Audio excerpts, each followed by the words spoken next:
Physical refining செய்யப்பட்ட SKM Poorna rice brand oil. வணக்கம். செய்திச் சுருக்கம். போலீசுக்கு முழு சுதந்திரம், முதல்வர் விஜய் அதிரடி உத்தரவு. சென்னை தலைமை செயலகத்தில் IAS, IPS அதிகாரிகள் மாநாட்டில் முதல்வர் விஜய் பேசினார். குழந்தைகளுக்கு எதிரான குற்றங்களை தடுப்பதில் தனி கவனம் செலுத்த வேண்டும். கட்சிக்காரர்கள் என முக்கியத்துவம் கொடுக்காமல் மக்களுக்கான அரசாக இருக்க வேண்டும். அரசு திட்டங்களை முழுமையாக அமல்படுத்த வேண்டும். போதையில்லா தமிழகத்தை உருவாக்க தேவையான நடவடிக்கைகளை எடுக்க வேண்டும். கள்ளக்குறிச்சி சாராய மரணங்களை போன்று இனி எந்த இடத்திலும் நடக்கக்கூடாது. இதை அதிகாரிகள் உறுதி செய்ய வேண்டும். தாவேகாவினர் உட்பட எந்த கட்சிகளின் அரசியல் தலையீடும் இல்லாமல் போலீசார் முழு சுதந்திரத்துடன் செயல்படலாம் என்று முதல்வர் விஜய் பேசினார்.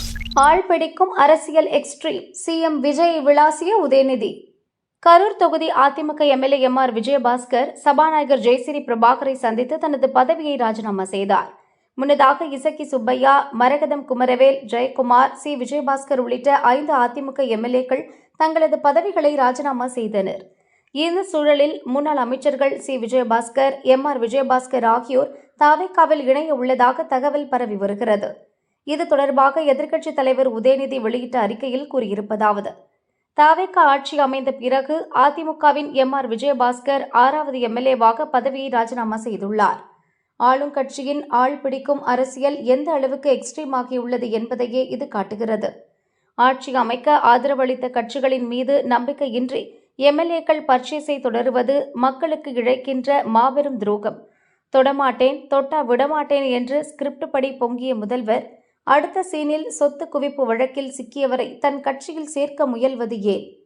தாவேகா அரசின் இந்த வாஷிங் மிஷின் அரசியலை தமிழகம் பார்த்து கொண்டுதான் இருக்கிறது. திணிக்கப்படும் இடைத்தேர்தல்கள் மூலம் மக்கள் தக்க பாடம் புகட்டுவார்கள் என்று உதயநிதி கூறியுள்ளார். திமுகவின் ஒட்டக பேரம் நினைவுக்கு வருகிறதா? அதிமுக MLAக்களை தாவேகா பர்ச்சேஸ் செய்வதாக எதிர்க்கட்சித் தலைவர் உதயநிதி கடுமையாக விமர்சித்திருந்தார். அதற்கு தாவேகா IT விங் பதிலடி கொடுத்துள்ளது. அதன் அறிக்கை: ஆட்சியில் இருக்கும்போது அதிமுக MLAக்களையும், ஆட்சி பறிபோன பிறகு மதிமுக MLAக்களையும் விழுங்கி ஏப்பம் விட்ட உதயநிதிக்கு தானாக ராஜினாமா செய்யும் MLAக்களை பார்த்து தாங்கள் செய்த ஒட்டக பேரம் நினைவுக்கு வந்து உறுத்துகிறது என்று தாவேகா சாடி உள்ளது. NLC சிக்கலை எதிர்கொள்ள ஐடியா, அன்றே நடத்தி காட்டிய ஜெயலலிதா. அதிமுக பொதுச் செயலாளர் பழனிசாமி வெளியிட்ட அறிக்கையில் கூறியிருப்பதாவது: நெய்வேலி NLC நிறுவனத்தின் 3% பங்குகளை பங்கு சந்தை மூலம் தனியாருக்கு விற்பனை செய்ய மத்திய அரசு நடவடிக்கை எடுத்து வருவதாக தெரிகிறது. 2006ஆம் ஆண்டு NLC நிறுவனத்தின் 10% பங்குகளை விற்பனை செய்ய அப்போதைய மத்திய காங்கிரஸ் அரசு முயற்சித்தது. அதிமுக எதிர்ப்பால் கைவிடப்பட்டது. அதேபோல 2013ஆம் ஆண்டும் மத்திய காங்கிரஸ் 5% பங்குகளை விற்பனை செய்ய முயற்சித்தது. முதல்வராக இருந்த ஜெயலலிதா 3.56% NLC பங்குகளை தமிழக அரசின் பொதுத்துறை நிறுவனங்கள் மூலம் வாங்கினார். இந்த நிலையில் மீண்டும் தற்பொழுது NLC பங்குகளை விற்க மத்திய அரசு முடிவு செய்துள்ளது. NLC நிறுவனத்தை தனியார்மயமாக்கும் போக்கை மத்திய அரசு கைவிட வேண்டும். மத்திய அரசின் கொள்கை முடிவை எதிர்த்து போராடும் NLC ஊழியர் சங்கங்கள், அதிகாரிகள் சங்கம், பொதுமக்கள் உள்ளிட்ட அனைவருக்கும் அதிமுக முழு ஆதரவை வழங்கும். அதேபோல் NLCயின் 3.56% பங்குகளை தற்போதைய தாவேகா அரசும் வாங்க முயற்சிக்க வேண்டும். NLC பங்குகளை மத்திய அரசு தனியாருக்கு விற்பதை தடுக்க முதல்வர் விஜய் உடனடியாக நடவடிக்கை எடுக்க வேண்டும். இதன் மூலம் NLC தொழிற்சாலையில் பணிபுரியும் தொழிலாளர்கள் நலன் காக்கப்படுவதுடன் அப்பகுதி மக்களின் எதிர்காலமும் காக்கப்படும் என பழனிசாமி வலியுறுத்தியுள்ளார். அரசியல் என்றே முற்றுப்புள்ளி வைத்த சூர்யா. தமிழக முதல்வராக விஜய் ஆன பின் பல நடிகர்கள் அரசியலுக்கு வர ஆயத்தமாகிறார்கள். அரசியல் ஆசையுடன் பல வேலைகளை ரகசியமாக செய்து வருகிறார்கள். அந்த வகையில் அடுத்து சூர்யா அரசியலுக்கு வருகிறார். விரைவில் கட்சி தொடங்கலாம் என கூறப்பட்டது. சமீபத்தில் நடந்த அவர் ரசிகர் மன்ற கூட்டத்தில் அரசியல் பேசப்பட்டது பரபரப்பை ஏற்படுத்தியுள்ளது.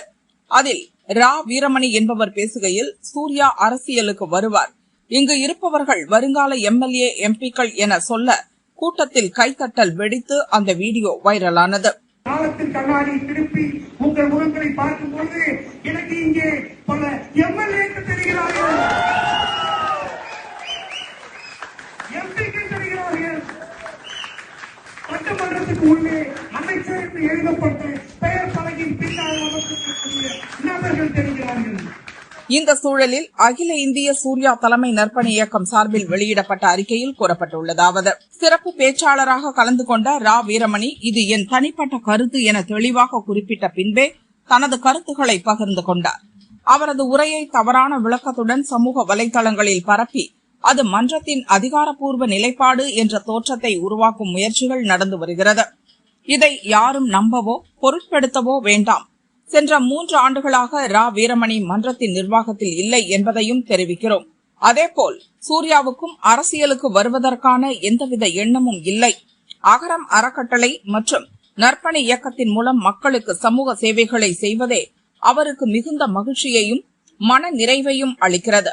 சமூக வலைதளங்களில் பரவி வரும் வதந்திகளை நம்ப வேண்டாம் என அனைவரையும் அன்புடன் வேண்டுகொள்கிறோம் எனவும் அதில் கூறப்பட்டுள்ளது. 5 நாள் அடித்து ஊற்றும் கனமழை. உச்ச அலர்ட்டில் 10 மாவட்டங்கள். லிஸ்டில் எந்தெந்த ஊர்கள்? தமிழகத்தில் அடுத்த 5 நாட்களுக்கு கனமழை பெய்யக்கூடும் என்று சென்னை வானிலை மையம் எச்சரித்துள்ளது. அதன் அறிக்கை: வடக்கு கடலோர தமிழகத்தில் இருந்து குமரிக்கடல் பகுதிகள் வரை ஒரு காற்றழுத்த தாழ்வு பாதை நிலவுகிறது. இதன் காரணமாக இன்று கோவை, திருப்பூர் மாவட்ட மலைப்பகுதிகள், நீலகிரி, திண்டுக்கல், ஈரோடு, தேனி மாவட்டங்களில் கனமழை பெய்யக்கூடும். டெல்டா மாவட்டங்கள், வட தமிழகம், புதுச்சேரி மற்றும் காரைக்கால் பகுதிகளில் மிதமான மழைக்கு வாய்ப்புள்ளது. 30ஆம் தேதி கோவை மாவட்ட மலைப்பகுதிகள் மற்றும் நீலகிரி மாவட்டத்தில் கனமழை பெய்யக்கூடும். வட தமிழகம், புதுச்சேரி, காரைக்கால் பகுதிகளில் மிதமான மழை பெய்யும்.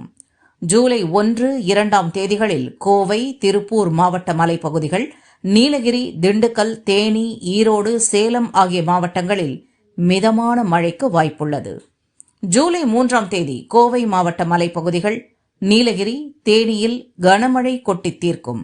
அன்று மதுரை, திண்டுக்கல் மற்றும் வட தமிழகம், புதுச்சேரி, காரைக்காலில் மிதமான மழை பெய்யக்கூடும். ஜூலை 4, 5ஆம் தேதிகளில் கோவை மாவட்ட மலைப்பகுதிகள், நீலகிரி, கன்னியாகுமரியில் கனமழை வெளுத்து வாங்கும். அன்று தமிழகத்தின் மற்ற பகுதிகள், புதுச்சேரி, காரைக்காலின் ஓரிரு இடங்களில் மிதமான மழை பெய்யும். மழைக்கு வாய்ப்புள்ள மாவட்டங்களில் இடி மின்னலுடன் பலத்த காற்றும் வீசக்கூடும். சென்னையை பொறுத்தவரை இன்றும் நாளையும் வானம் ஓரளவு மேகமூட்டத்துடன் காணப்படும். மாலை, இரவு நேரங்களில் நகரின் ஒரு சில பகுதிகளில் மிதமான மழைக்கு வாய்ப்பு இருப்பதாக வானிலை மையம் கூறியுள்ளது. பிரிட்டன் இளவரசிக்கு வந்த நோய் உயிர்கொல்லியை வென்று சாகசம். வேல்ஸ் இளவரசி கேட் மிடில்டன் தனக்கு புற்றுநோய் இருப்பதாக 2024 அறிவித்து சிகிச்சை பெற்று வந்தார். 2025 தொடக்கத்தில் குணமடைந்து வருவதாக தெரிவித்தார். இந்த நிலையில் புற்றுநோய் பாதிப்பு குறித்த விழிப்புணர்வுக்காக அவர் ஸ்காட்லாந்து, பிரிட்டன் மற்றும் வேல்ஸ் நாடுகளின் 3 உயர்ந்த சிகரங்களை 24 மணி நேரத்துக்குள் ஏறி சாதனை படைத்துள்ளார். சுமார் 10,000 அடிகளுடன் 23 மைல் தூரம் கொண்ட இந்த மலையேற்றங்களுக்கு பிறகு அவர் கூறியதாவது: ஒவ்வொரு ஆண்டும் லட்சக்கணக்கான மக்கள் யாரும் கேட்க விரும்பாத புற்றுநோய் பாதிப்பு என்ற வார்த்தையை கேட்கிறார்கள். அதன் பிறகு அவர்கள் எதிர்கொள்ளும் பாதைகள் உடல், மனம், உளவியல் ரீதியாக அவர்களை சோதித்து பார்க்கிறது. புற்றுநோய் மனிதனின் உடலை மட்டும் பாதிக்கவில்லை, அது ஒரு மனிதன் சிந்திக்கும் திறனையும் உணரும் விதத்தையும் மாற்றிவிடுகிறது. வாழ்வின் அனைத்து பக்கங்களையும் அது ஆழமாக பாதிக்கிறது என்பதை நான் தனிப்பட்ட முறையில் உணர்ந்துள்ளேன். புற்றுநோயின் சவால்கள் நோயாளியோடு நின்று விடுவதில்லை, அது அவர்களது குடும்பம், நண்பர்கள், வேலை மற்றும் அவர்களின் அமைதியான தருணங்களையும் சேர்த்து பாதிக்கிறது. புற்றுநோய் சிகிச்சையின் போதும் அதற்கு பிறகும் வெறும் மருந்துகள் மட்டுமே போதாது.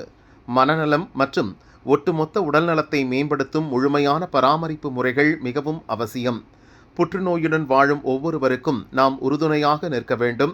இந்த நோயை எதிர்கொள்ளும் யாரும் தங்களை தனித்து விடப்பட்டவர்களாக உணரக்கூடாது என கேட் மிடில்டன் தெரிவித்துள்ளார்.